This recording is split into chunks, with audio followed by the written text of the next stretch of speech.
Comment pries-tu? Parce que si tu pries allongé dans ton lit, peut-être est-ce la raison pour laquelle Dieu n'écoute pas tes prières. Aujourd'hui, je vais te montrer la véritable manière de prier et comment parler réellement avec Dieu. Beaucoup disent « Je prie chaque jour », mais le font allongé, à moitié endormi, le téléphone encore à la main, le corps détendu et l'esprit engourdi. Crois-tu vraiment que c'est ainsi qu'on parle à Dieu? Penses-tu qu'une telle prière peut émouvoir le ciel et la terre? Dieu n'est pas ton ami Facebook. Il n'est pas ton colocataire. Il est le Dieu Tout-Puissant, le Créateur de l'univers. Si tu veux t'adresser à lui, tu ne peux pas le faire comme avec n'importe qui. Tu dois venir avec respect. La Bible raconte que Daniel, bien qu'étant gouverneur, s'agenouillait pour prier 3 fois par jour, et il le faisait les fenêtres ouvertes, sans honte de sa foi. Daniel 6h10. Lorsque Daniel sut que le décret avait été signé, il monta dans sa maison, où les fenêtres de sa chambre haute étaient ouvertes du côté de Jérusalem. 3 fois par jour il se mettait à genoux, priait et louait son Dieu.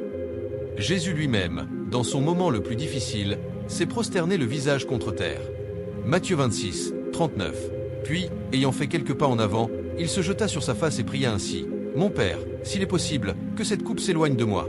Toutefois, non pas ce que je veux, mais ce que tu veux. » Le Fils de Dieu s'est agenouillé. Et toi, tu pries étendu dans ton lit. Salomon, le roi le plus sage, s'est mis à genoux devant toute l'assemblée lorsqu'il pria pour la dédicace du temple. 1 Roi 8h54. Lorsque Salomon eut fini d'adresser à l'Éternel toute cette prière et cette supplication, il se leva de devant l'autel de l'Éternel, où il s'était mis à genoux, les mains étendues vers le ciel. Et toi, que fais-tu? Est-ce que ta prière commence déjà au lit et se termine lorsque tu t'endors? Dieu regarde le cœur, mais ce n'est pas une excuse pour la paresse spirituelle. Ce que Dieu cherche, c'est un cœur qui s'humilie, qui se discipline, qui fait un effort et qui s'approche de lui avec respect. Quand tu pries couché par habitude, par routine ou par fainéantise, tu es en train de dire « Seigneur, je te parle mais sans effort. Je te cherche mais sans bouger. Je veux quelque chose de toi, mais je ne suis pas prêt à sortir de mon confort. » Est-ce cela l'amour? Est-ce cela adorer Dieu? Ne confonds pas confiance et manque de respect. Ne confonds pas proximité et négligence. Écoute bien, le confort est l'ennemi du feu spirituel. Crois-tu que les grands hommes et femmes de Dieu ont grandi en priant allongés dans leur lit? Non. Ils se levaient tôt, ils jeûnaient, ils s'agenouillaient et ils criaient à l'esprit. Matthieu 26, 41 dit « L'esprit est bien disposé, mais la chair est faible. » Et voilà le problème. Beaucoup prient avec un esprit volontaire, mais leur chair l'emporte à chaque fois. Veux-tu une vie spirituelle solide? Alors lève-toi, secoue la paresse, ferme ta porte, entre dans ta chambre et cherche Dieu pour qui tu sais qu'il est, ton Seigneur, ton Roi et ton tout. Matthieu 6h06. Mais toi, quand tu pries, entre dans ta chambre, ferme ta porte et prie ton Père qui est là dans le lieu secret.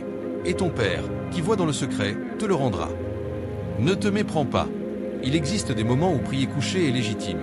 Lorsque tu es malade, lorsque ton cœur est brisé, quand l'Esprit vient te visiter dans la nuit et te parle alors que tu es dans ton lit, ou encore quand tu t'endors en conversant avec lui à cause d'une vraie fatigue. Mais si toute ta vie de prière se résume à rester au lit, alors là, il y a un problème. C'est le signe d'un manque d'amour. C'est l'indice que tu ne te donnes pas entièrement. Il y a une grande différence entre s'endormir en parlant à Dieu et utiliser la prière comme un simple somnifère. Beaucoup prient non pas pour chercher Dieu, mais pour mieux dormir. Ça, ce n'est pas dialoguer avec lui. Dieu n'approuve pas le croyant qui prie paresseusement allongé. Il se réjouit de ceux qui se lèvent et crient vers lui, de ceux qui plient le genou et implorent du plus profond de leur âme en disant « Seigneur, je ne peux pas vivre sans toi. Récupère ton autel, récupère ton feu. Retrouve ce moment où tu t'offres à Dieu comme un sacrifice vivant. » Romains 12h1 dit « Je vous exhorte donc, frères, par les compassions de Dieu, à offrir vos corps comme un sacrifice vivant, saint, agréable à Dieu. Ce sera de votre part un culte raisonnable. » Aujourd'hui, le Saint-Esprit te défie par une question simple. Pries-tu comme un guerrier de Dieu ou comme un endormi? Il ne s'agit pas de ce que les autres pensent. C'est ton corps qui révèle l'état de ton cœur. C'est la preuve de savoir si Dieu est vraiment ta priorité. Aujourd'hui est un jour pour te réveiller. Aujourd'hui est un jour pour te lever, t'agenouiller et prier de nouveau avec feu. Réveille-toi, toi qui dors, relève-toi d'entre les morts, et Christ t'éclairera. Éphésiens 5h14. Dieu ne cherche pas des prières mécaniques. Il cherche des prières vraies. Des cœurs éveillés, remplis d'énergie et d'amour. Des cœurs qui disent « Seigneur, me voici ». Assez des prières allongées.